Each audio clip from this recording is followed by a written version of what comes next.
Wiki, tahu nggak kalau dalam sebuah perusahaan terkadang katanya yang naik jabatan itu tidak sesuai salah pilih orang. Nah, mungkin Mhm. itu butuh platform assessment. Ya kayaknya gitu, untuk yang di tahap yang sudah lanjut ataupun mungkin untuk mencari leader berikutnya. Tapi kalau yang tahap-tahap awal juga memang perlu dilakukan assessment ya. Nah di Create Up kali ini kita akan bahas mengenai cuan adalah platform assessment online, sudah tersambung melalui video conference. Narasumber kita Pada pagi hari ini begitu ya. Ini ya akan ada kita Mas bahas. Harmoni Ezra, founder dari Personix. Apa kabar Mas Harmoni? Selamat pagi, baik. Apa kabarnya Kabar yang semuanya luar nih? biasa. Thank you sudah join. Oke, bagaimana sih Anda sebetulnya melihat kebutuhan perusahaan akan platform assessment online untuk merekrut karyawan baru ataupun mungkin yang akan naik ke jenjang berikutnya lah untuk sebagai leader? Betul. Jadi banyak sekali orang-orang di Indonesia terutama ya melakukan rekrutmen proses itu tanpa dites, kayak beli kucing dalam karung gitu ya.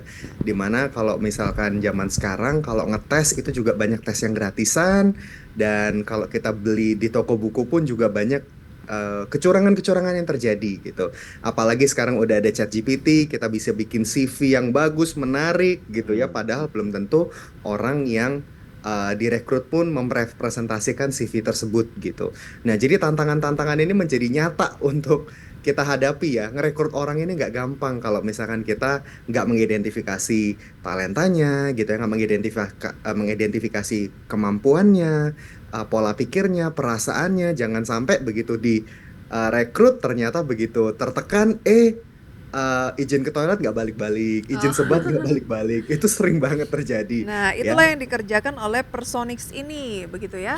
Betul. Oke, cara ngukurnya tuh bagaimana? Kan biasanya mungkin kita tahu lewat, apa ya, media untuk melihat, seseorang ini sebenarnya capable atau tidak kan dari mungkin pengalaman kerja dan lain sebagainya. Tapi kalau personis itu lebih jauh lagi tuh seperti apa? Nah, tadi bilang pemikirannya itu juga bisa, bagaimana caranya? Betul, betul. Jadi kita menggunakan metode-metode psikologi dengan pertanyaan-pertanyaan yang konstruktif gitu ya. Jadi dari inventory-inventory yang kita buat gitu ya, penelitian-penelitiannya, kita menciptakan pertanyaan-pertanyaan untuk menggali 4 hal. Ini frameworknya kita, yaitu kognitif, afektif, psikomotorik, sama psikolinguistik. Pola pikir, pola perasaan, pola bicara, dan pola tindak atau pola aksinya dia gitu ya. Nah, jadi kalau kita melihat 4 pola ini, karena kenapa saya bilang pola, ini sebuah pattern. Nah, Oke, makanya kalau pattern itu terprediksi gitu. Jadi kalau misalkan kita kasih pertanyaan-pertanyaan, ini sifatnya preference. baik. Sifatnya itu bisa ketahuan Baik polanya Mas, kayak gimana. tetapi biasanya kan kalau kita itu udah ada tesnya tersendiri internal biasanya. Nah, itu apa perbedaannya? Tes internalnya mereka. Nah, Hmm. tes internalnya mereka seringkali menggunakan pertanyaan yang umum gitu. Yang paling Hmm. umum, Oke. sebutkan kekuatan Anda. Sebutkan kelemahan Anda. Itu semua jawaban sudah ada dipelajari di online cara menjawab Hmm. pertanyaan-pertanyaan sesederhana tersebut. Nah, tapi kalau Hmm. bicara dengan psikotes, kita menggunakan teknik konstruktif pertanyaan ya. Interviewnya juga kita juga siapkan lebih dalam. Tim psikolog kita pun juga lebih dalam mendalami kandidatnya Lebih gitu ya. akurat lah ya. Ya, definitely gitu. Jadi Oke. menggunakan big data AI juga itu pertanyaan-pertanyaannya pun jadi lebih tajam. Baik. Oke, apakah ini ditanyakan pertanyaannya dalam bentuk teks saja atau ada metode-metode seperti ditanyakan langsung oleh psikolognya atau AI juga Anda tadi sebutkan ya? Yes, yes, Boleh Anda yes. jelaskan metodenya apa aja? Ya, ini definitely integrated assessment ya. Hmm. Jadi psikometrik juga dipakai, interobservasi juga dipakai, ya AI analisnya juga dipakai, ya metode-metode assessment center juga dipakai. Jadi ini kombinasi assessment yang menggali banyak sekali. Jadi mungkin prosesnya semakin kompleks posisinya akan semakin lama assessmentnya, gitu ya. Bisa sampai 2 hari bahkan gitu ya. Hmm. Tapi kalau misalkan singkat untuk rekrutmen mass gitu ya, massal itu kita bisa lakukan dengan sangat singkat, hanya 15 menit udah langsung ketemu. Dari Hasilnya. 10.000 kandidat kita nemuin 50 terbaik, itu bisa juga. Oke, Gitu. khususnya dalam hal rekrutmen yang cukup mass, kalau dilakukan oleh HR sendiri yang dimiliki oleh perusahaan itu mereka kendalanya apa sih dan juga masalah-masalah apa yang biasanya mereka alami lah dan solusi-solusi apa yang kemudian ditawarkan oleh Personik sendiri? Ya, problem yang nyata ya, saya juga sudah menginterview HR managers rata-rata kalau melakukan assessment tuh assessment yang pakai gratisan, pakai yang kuesioner yang obsolete, pakai Google Form yang butuh prosesnya itu lama. Nah, Hmm. jadi pertama kita definitely bisa janjikan real time, Mhm. fast gitu ya. Jadi semuanya cepat. Jadi kalau misalkan dengan metode yang cepat, kita langsung hasilnya cepat, langsung saat itu juga.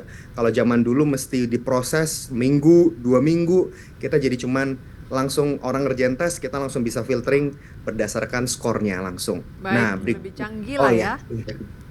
Baik, Mas Harmoni, lantas Personik sendiri ini sudah berapa lama beroperasi? Kemudian impact-nya sejauh ini dari metode yang Anda gunakan ke user itu apakah sudah ada? Nanti akan kita bahas, kita jeda dulu Wiki ya. Betul sekali, tetap bersama kami akan segera kembali. Terima kasih pemirsa, masih di Create Up dan kita masih berbincang bersama dengan founder dari Personix yang merupakan platform assessment online. Kalau kita berbincang di segmen awal tadi berarti Anda nih background-nya memang psikolog gitu ya? betul. Jadi background saya, cerita sedikit ya. Background saya S1-nya ngambil psikologi, S2-nya ngambil kepemimpinan organisasi, dan S3-nya ngambil filosofi. Karena memang passionate banget untuk nolong orang, mentransformasi orang, sehingga menjadi versi terbaik dalam dirinya. Baik. Oke, ya artinya ini juga Mas Ezra sendiri sudah menjadi seorang dokter begitu ya.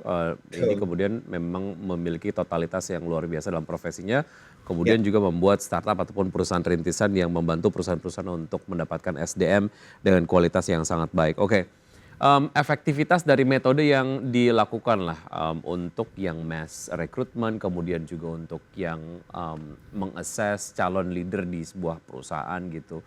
Feedbacknya dari klien sejauh ini seperti apa kepuasannya Ya, lah ya dari ya, services yang ya. diberikan oleh Personix? Ya, kepuasannya saya bersyukur ya, mereka sangat kagum gitu kayak, wah ternyata ada tools ya secepat ini, sepraktikal ini, dan juga bisa yang lebih menarik adalah mereka bisa lebih dalam mengetahui hal-hal yang tidak disadari, lebih daripada apa yang mereka tulis gitu ya. Jadi ada benefit yang pertama proses rekrutmen jadi cepat, manajemennya sinerginya jadi lebih baik, kualitas kandidatnya dapat lebih bagus, ya pengambilan keputusan juga jadi lebih mudah. Bingung dari 10 kandidat mana yang terbaik, semuanya sudah scientific base, semuanya terscoring dengan baik, jadi mengambil keputusan pun nggak susah. Investasinya pun jadi lebih terukur, jadi nggak beli kucing Hmm. dalam karung. Dan akhirnya penggunaan aplikasinya pun juga dengan CTO saya bersyukur dengan perusahaan-perusahaan ternama gitu ya, jadi user friendly banget dan hasil jangka panjangnya banyak yang terasakan gitu.